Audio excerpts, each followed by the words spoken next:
बिस्मिल्लाहिर्रहमानिर्रहीम।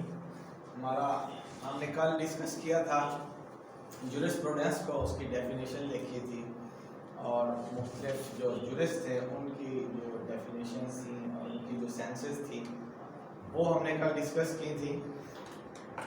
तो आज हम जुरिस्प्रूडेंस की स्कोप पढ़ेंगे कि स्कोप ऑफ जुरिस्प्रूडेंस क्या है, और फिर हमारा जो नेक्स्ट हमारा जो क्वेश्चन है उसकी तरफ आएंगे कि importance and utility of jurisprudence, कि जुरिस्प्रूडेंस की इम्पोर्टेंस और यूटिलिटी ज़रूरत क्या है, इसकी इम्पोर्टेंस और ज़रूरत क्या है, ये आज हम डिस्कस करते हैं। तो सबसे पहले स्कोप ऑफ जुरिस्प्रूडेंस है।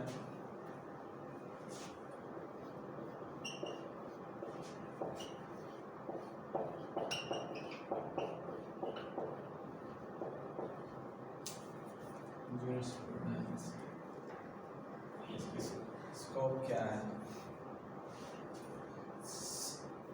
इसमें उन्होंने बताया कि there is no unanimity of opinion regarding the scope of jurisprudence. तो स्कोप ऑफ जुरिस्प्रूडेंस में भी मुख्तलिफ जुरिस्ट जो है वो उनकी एक यूनानिमिटी नहीं है कि वो एक ही बात पे जो है सारे माता होंगे। इसका स्कोप जो है एक फील्ड में एक मखसूस निज़ाम की तरफ है, लॉ के निज़ाम की तरफ है, लेकिन उन्होंने कहा नहीं, इसमें भी नो यूनानिमिटी है कि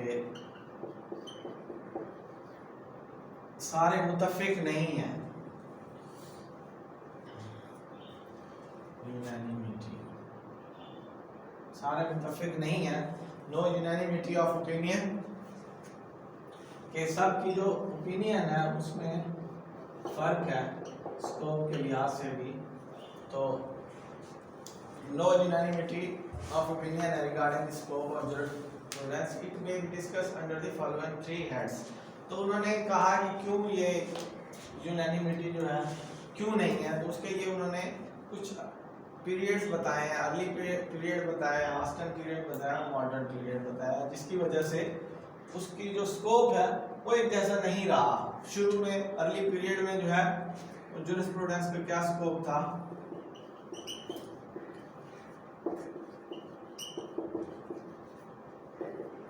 early period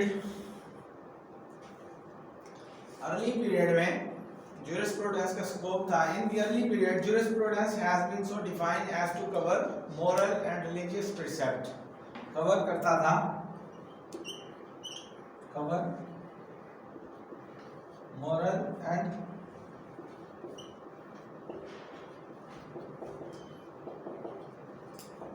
religious precept। Religious precept का मतलब ये है कि जो चीज़ मजहबी लिहाज से जो है वो आप अपने आबा अजदाद को देखते आए हैं, जो चीज़ें मजहबी त्यौहार के तौर पर यह करते आए हैं और उसको माशरे में वही इम्पोर्टेंस है, जैसे हमारे यहाँ ईद और इनकी है, तो वो भी कहते हैं कि जो अर्ली पीरियड था उसमें जुरिस्प्रूडेंस की स्कोप जो था वो रिलीजियस प्रिसेप्ट और मॉरल जो है सोसाइटी का मॉरल को जो है बढ़ाने के लिए जुरिस्प्रूडेंस का सहारा लिया जाता था कि इसके ऊपर मुसलसल जो है हमें प्रैक्टिस करवानी है अगली आने वाली नस्ल को। लेकिन ये अर्ली पीरियड का जो है एक आइडिया था कि जुरिस्प्रूडेंस जो है सिर्फ कवर करती है मॉरल और रिलीजियस प्रिसेप्ट को, जो बाप दादा से चीज़ें चलती आ रही हैं, नीचे भी वैसे ही चलानी है, तो उनको इसलिए कवर करने के लिए जुरिस्प्रूडेंस की ज़रूरत पड़ती थी और जुरिस्प्रूडेंस का ही सहारा लिया जाता था। तो दूसरा है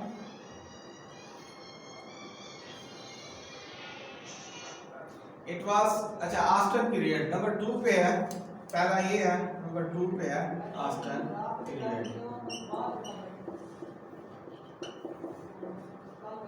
ऑस्टन पीरियड भी एक अर्ली पीरियड की तरह ही है, जो 200 साल 300 साल पहले का आइडियाज है ऑस्टन पीरियड के। तो वो कहता है it was the Austin who distinguish, जिसने इसका फर्क निकाला लॉ का from morality and theology and restricted to the term to the body of rules set and enforced by the sovereign और supreme law making authority within the realm. तो उसने कहा कि सिर्फ मोरालिटी और रिलीजियस प्रिसेप्ट को जो है कवर नहीं करना, आपने उन ऑर्डर्स को भी कवर करना है, उन रूल्स को भी, उन बॉडी ऑफ रूल्स को भी कवर करना है जो कि इन्फोर्स किए गए हैं, इन्फोर्स बाय सवरेन और सुप्रीम लॉ मेकिंग अथॉरिटी। तो कवर करता है, कवर करता है या इन्फोर्स करता है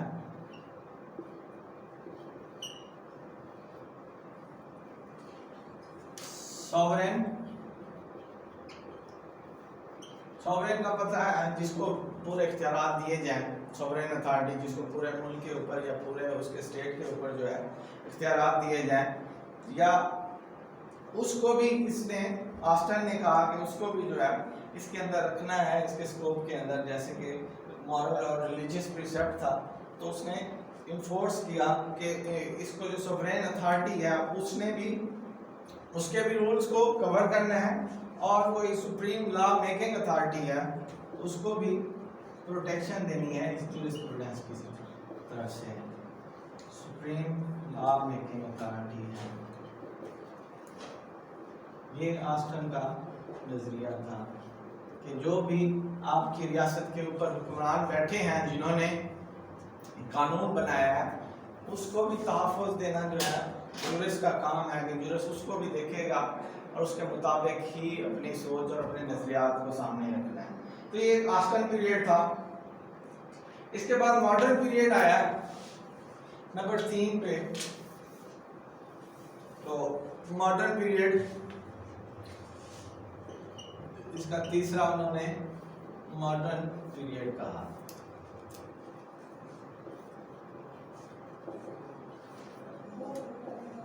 मॉडर्न पीरियड, तो एट प्रेजेंट मौजूदा दौर में there is a tendency to widen the scope of jurisprudence. तो उन्होंने कहा कि इसको वाइड करना है, इतना कि वाइड किया हुआ है कानून को आज के दौर में कि ये बहुत ही फैलते ही जा रहा है, इसको लिमिट में देना बहुत मुश्किल है। The present view is that the scope of jurisprudence can not be circumscribed और लिमिटेड। तो वो कहता है स्कोप ऑफ जूरिस्प्रूडेंस जो है उसकी कोई लिमिट नहीं है। आप कोई भी नजरियात दें जो कि माशरे के लिए, सोसाइटी के लिए अच्छा है, तो वो आपकी जूरिस्प्रूडेंस का एक स्कोप बन जाएगा। तो कोई इसकी लिमिट नहीं है कि आप सिर्फ इन लोगों के अहकामात को कवर करें, इनको जो है इन्फोर्स करवाएं। तो मॉडर्न पीरियड में उन्होंने कहा कि इसकी कोई लिमिट ही नहीं है। तो अब हम अपने असल क्वेश्चन की तरफ आते हैं। स्कोप ऑफ जूरिस्प्रूडेंस था। अब डेफिनेशन के साथ जो चीज पूछी गई है क्वेश्चन में वो है इंपॉर्टेंस, कि इसकी इंपॉर्टेंस क्या है and utility of jurisprudence.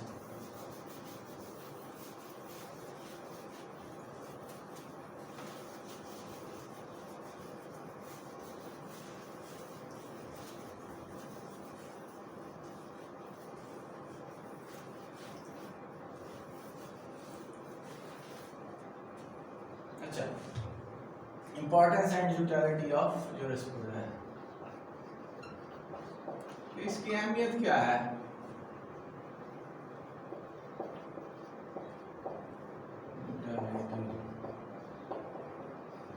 Of jurisprudence. तो ये जूरिस्प्रूडेंस इज बेसिकली ये थ्योरेटिकल सब्जेक्ट, ये उन्होंने बता दिया कि ये थ्योरेटिकली सब्जेक्ट है, but it also has a practical and educational value। लेकिन ये प्रैक्टिकल और एजुकेशनल वैल्यू भी रखता है। The practice value or purpose of jurisprudence has been enumerated as under। तो उन्होंने 8 बताए हैं इसमें jurisprudence के पर्पस के लिए, मकसद के लिए, इम्पोर्टेंस के लिए, जिससे वाज़ेह होता है कि इसकी इम्पोर्टेंस क्या है। सबसे पहली इम्पोर्टेंस जो है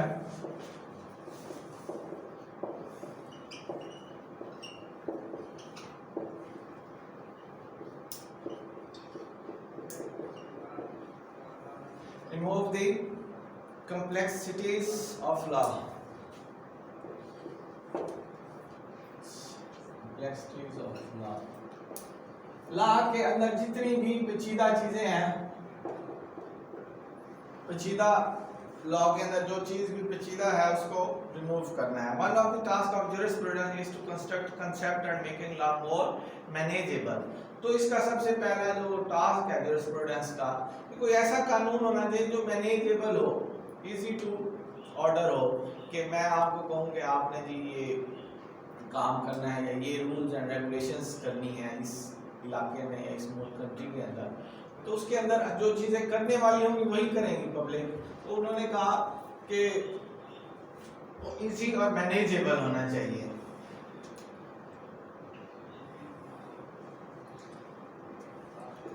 जिसके ऊपर पब्लिक जो है एक्ट कर सके, ऐसा कानून होना चाहिए, मैनेजेबल होना चाहिए। नंबर 2 पे है आंसर द न्यू प्रॉब्लम्स, और कानून ऐसा होना चाहिए जो कि आंसर द न्यू प्रॉब्लम, कोई भी नया प्रॉब्लम हो आज के दौर के हिसाब से भी, तो उसका जवाब इसके पास हो। Jurisprudence can teach people to look around them and realize that answer to new legal problems must be found by consideration of the present social needs and not in the wisdom of the past। तो past को नहीं देखना, past के ख्यालात को नहीं देखना कि पीछे जी ऐसा होता है तो आज के दौर में भी ऐसा ही होना चाहिए। इसीलिए उन्होंने कहा कि कानून बेशक नया भी बना ले लेकिन उसके अंदर आंसर हो और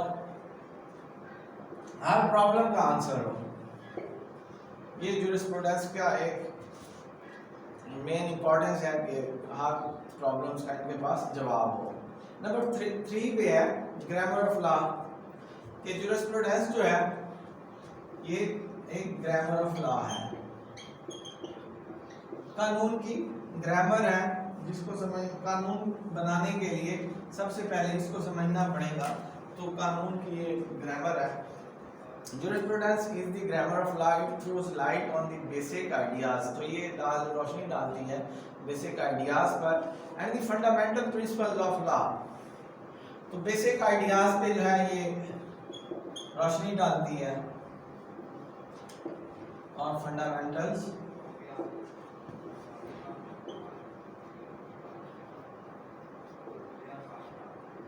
फंडामेंटल्स का मतलब है जो आपके बुनियादी हकूक है जिनके बगैर आप नहीं रह सकते। फंडामेंटल प्रिंसिपल्स वो पढ़ना पड़ेगा।